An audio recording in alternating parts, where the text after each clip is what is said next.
Gegap gempita pemilu 2024 telah dimulai di penghujung 2022. Walau belum ada partai yang secara resmi mendeklarasi capres dan cawapresnya selain Partai Nasdem, namun berbagai survei sudah meramalkan beberapa nama-nama potensial.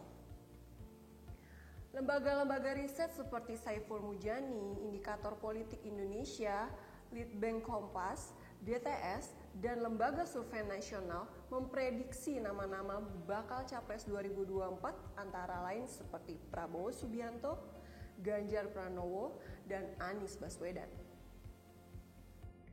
Walau tidak semua nama yang disebutkan sudah memiliki dukungan partai, tapi terlihat beberapa di antara mereka sudah mulai safari politik. Seperti Pak Ganjar Pranowo, yang doyan banget main TikTok, atau Anies Baswedan yang mulai safari antar daerah. Untuk memenangkan jutaan pemilih di Indonesia memang butuh waktu.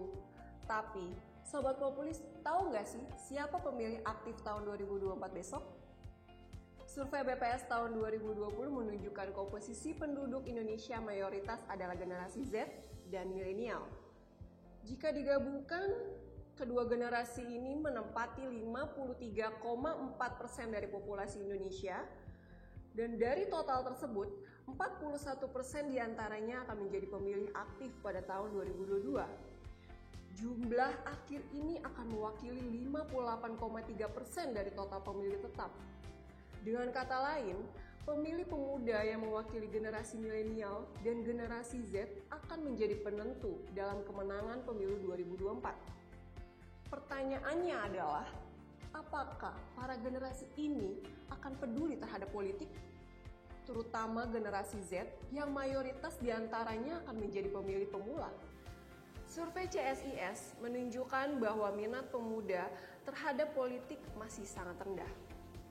Hanya 1,1% responden yang tercatat ikut parpol atau organisasi sayap politik.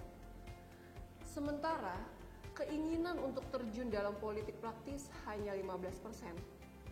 Generasi milenial dan Z yang kental dengan digitalisasi seringkali melakukan aktivisme politik lewat media sosial. Tapi, hanya 17,7% diantaranya, mayoritas responden pemuda ini tidak pernah terlibat dalam kegiatan politik apapun. Hal senada juga disampaikan oleh laporan Litbang Kompas. Menurut Kompas, politik jarang menjadi preferensi pemberitaan anak muda saat ini. Hanya 16% dari responden yang sering mengikuti pemberitaan nasional. Dengan kata lain, generasi milenial dan Z masih tidak familiar dengan politik itu sendiri. Menuju 2024 hanya tinggal 1 tahun lagi. Berbagai parpol dan para capres sudah mulai memanaskan mesin mereka. Akankah mereka mampu menggait suara anak muda? Terutama Gen Z. Well, menurut Sobat Populis, gimana nih cara yang tepat untuk menggait hati dan generasi milenial dan Z?